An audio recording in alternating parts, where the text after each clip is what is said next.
Luxers! Welcome back to my channel, and for today's video guys, I'm wearing white. So all white tayo, white mask, white dress, and white slippers. And samahan nyo ako today guys, maghanap tayo ng pwedeng eterno na white bag dito sa outfit natin, Luxers. At check natin tong box na to. Matagal tayong hindi nakapag-unboxing, so let's do it!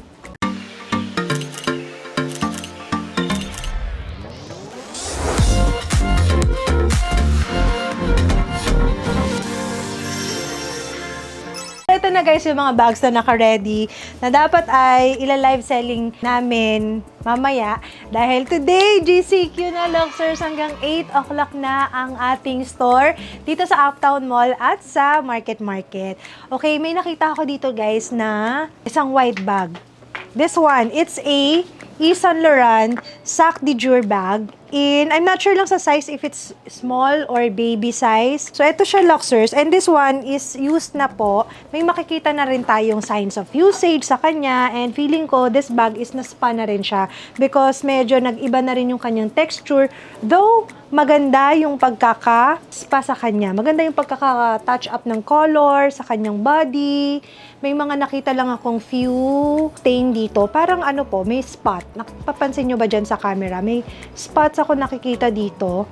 But anyway, Luxers, this bag naman is sobrang mura na rin siya for its price and its condition. Carry na rin because this is only, ayan yung tag niya, 38,000 pesos. Alam naman natin guys that this kind of bag is sobrang mahal talaga kung bibili natin siya ng brand new. More than 100,000 pesos, Luxers. And it comes with this adjustable chain strap. Para ako nagla-live selling. Pero guys, ito pakita ko sa inyo, ito lang yung napansin natin. Of course, alam naman natin na yung iba talaga sa atin, hesitant na mag-white bag. Hesitant na gumamit ng white bag. First reason is, syempre, dumihin siya. So, medyo mahirap i-maintain, mahirap alagaan, prone to stain, prone na madumihan. And dito sa bag na to guys, nagkaroon siya ng mga white spot dyan. Hindi ko alam kung baka hindi na kinaya ng spa or something. Or baka kailangan pa ng konti pa na linis. And yung corners niya, eto Luxers, look. Kaya may nakita tayong dirt dito sa may part ng kanyang edge coat or yung rubber seal niya kasi yung edge coat niya is white din eh. So, itry natin, Luxers, linisin with Lux Skin Wipes. Tingnan natin kung kaya siyang patanggal using Lux Skin Antibacterial Wipes. Ayan guys. Tingnan natin kung tatalabas siya. Tingnan natin kung mawawala tong dirt na yan, yung part na yan. Using Lux Skin Wipes. And ay, meron din siyang ball pen stain dito, Luxers. So, yung kulay pula na dot. Pen mark yan.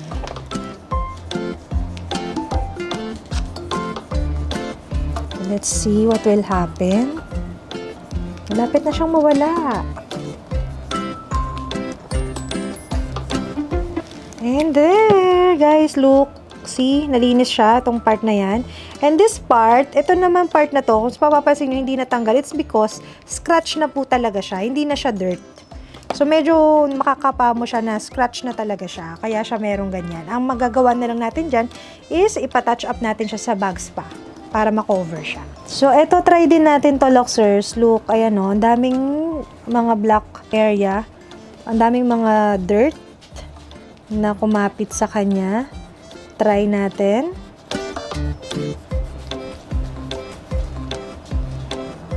O, diba? Yee! Natatanggal na siya. Pumuti na siya, Luxers. Na-disinfect pa natin yung bag. Okay, Luxers, itutuloy ko na yung paglilinis nito since nasimulan ko na siya. Parang na-addict tuloy ako maglinis ng bag today. So, swerte yung makakakuha nito kasi nalinis ko na siya, guys. Oh, ayan na, guys. So, hindi na kayo, Luxers, matatakot na gumamit ng white bag dahil partner nyo ang Lux Skin. Grabe yung promotion ko, Luxers, ha. Pero hindi. Nakita nyo naman, diba, Luxers? Okay, no, eto na. Dito na tayo sa ating Chanel box. Excited na akong buksan to, Luxers, at ipakita sa inyo. Unboxing time, Luxers. Okay, medyo mabigat siya, ha. And here, yung kanyang box. Ganito pa yung box niya. Hindi pa siya yung box na de-flip. Medyo malaki yung bag. Any guess, Luxers? May idea kayo? And 1, 2, 1, 2. Tada! Ang ganda niya! Luxers, ang ganda niya! So, meron tayong Chanel GST bag. This one is regular size. Ito yung regular size kasi meron pang mas malaki dito, which is XL tote bag yata yung tawag doon. But this one, Luxers, ayan, ang very popular Chanel GST bag in caviar leather and it's color white. At tingnan nyo, diba? Sobrang ganda pa. Ito kasi halos hindi talaga siya nagagamit ni owner. And nag-decide na lang din siya na i-let go kaysa nakatambak lang sa kanyang closet. But look at the condition. Talagang sobrang pristine. Good as new talaga. Talagang bagong-bago. Tayong-tayo. Yung tindig niya, diba? And let's try it. Ayan. And again, Luxers ha, wala na kayong mabibiling brand new ng Chanel GST bag. If someone is offering you a brand new, tapos bagong series, ganyan-ganyan, huwag kayong basta-basta maniniwala, Luxers, dahil this one matagal na po itong discontinued. So, hindi na po nagpo-produce si Chanel ng Chanel GST bag. Pre-love na lang po ang mabibili ninyo. So, ayan, very good si owner. Nilagyan niya ng stuffings inside. Tingnan nyo naman yung zipper pull dito, Luxers. May plastic pa talaga. So, hindi niya talaga tinanggal at parang hindi nga niya talaga nagagamit. And yung interior niya, yung lining niya is color gray. And ito po yung kanyang hologram stickers. Ayan, it's series 20. And this is made in Italy, Luxers. Pati yung loob, halos wala tayong makitang signs of usage. And since this is made of caviar leather, hindi kayo masyadong mahihirapan na i-maintain ito kahit na siya ay color white, Luxers. Ang pinaka ma-advise ko lang, if magsusuot kayo ng white bag or ng any light colored po na bags, like mga off-white, beige, ganyan, baby pink, baby blue, iwasan nyo pong magsuot ng jeans. Iwasan nyo magsuot ng pants, ng maong, kasi yun talaga, magko-color transfer talaga. Yung inyong maong jeans ay pwedeng humawa or mag-stain po sa ating mga bags kasi kumakaskas yan. Like pag ganyan, mag-iiwan ng stain. Mapapansin nyo, bakit parang may something blue na kulay? At yun po yung medyo mahirap talaga tanggalin. Which is kailangan nyo na pundalin sa bags pa yun. Pag hindi agad na agapan. Luxers, if you're looking for a Christian Dior book tote bag. Ayan, ang dami nating book tote ngayon, Luxers. Dati, sobrang ang hirap dati na makahagilap or makachempo ng stocks. But now, sunod-sunod. So, here, and meron din tayo the classic. Ayan, the classic oblique. And of course, yung malaking size natin. Ito yung unang-unang size na lumabas ng book tote. So, ayan talaga yung mga pang-travel talaga. If gusto nyo na halos dala nyo na yung buong cabinet ninyo, Luxers. But if mas bet nyo yung smaller bags, like me, Madam Sherry, ayan, so, dito tayo sa ganitong size. And may i-unbox ulit tayo, guys. Ayan, eto kakadating lang.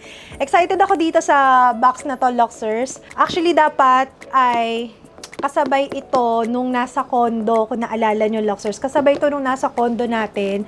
Pero mauna na to kasi hindi pa tayo nakakabalik doon. Ito muna, pakita ko sa inyo. Tada! Uy, nandito pa yung kanyang paper bag kasi kaka-deliver lang, Luxers. Tada! So, maliit lang siya. Tada! O, diba? Color white. So, related to sa topic natin today. Color white bag, pero sobrang unique, sobrang ganda, sobrang cute. This one is a Louis Vuitton Fornasetti Petit Sac Plat na super duper cute na halos wala ka naman talagang mailaman sa kanya, Luxers. This is a limited edition, Luxers. So alam nyo yan. Nakita na natin the Petit Sac Plat in classic monogram canvas. But this time, ito naman yung limited edition Fornasetti. Kahit madaming nahuhumaling talaga sa Petit Sac Plat kahit sobrang liit niya at halos wala naman talaga tayong malaman sa kanya, guys. Cellphone, lipstick, blotting paper, konti lang talaga, Luxers, konti. Hindi natin siya malalagyan ng marami kasi manipis lang din siya. So, tingnan nyo naman.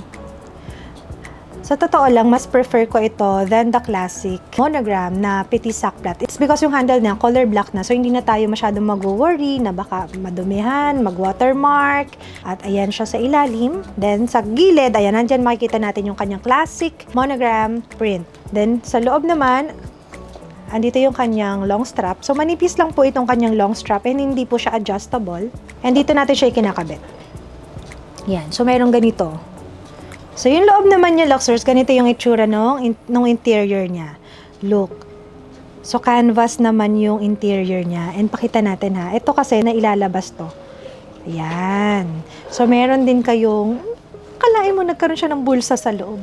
So, meron siyang bulsa dito, Luxers, inside. And this is made in Spain. So, ito yung makikita nating leather patch sa loob. Super duper cute lang talaga niya. Ang ganda niya actually talaga, Luxers.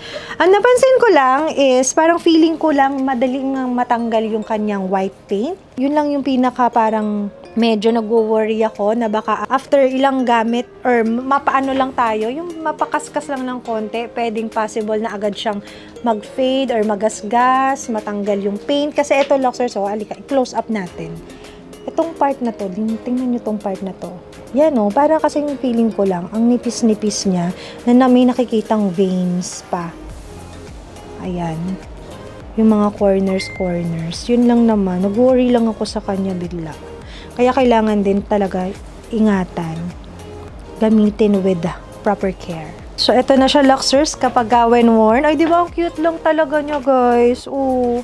Ang ganda. Parang, bye! Uwi ko na to. And this one, Luxers, dahil nga sa limited edition siya at mahirap siyang bilhin, ang price nito, kung bibili natin sa Europe, ay nasa mga 75,000 pesos lang nagre-range, Luxers.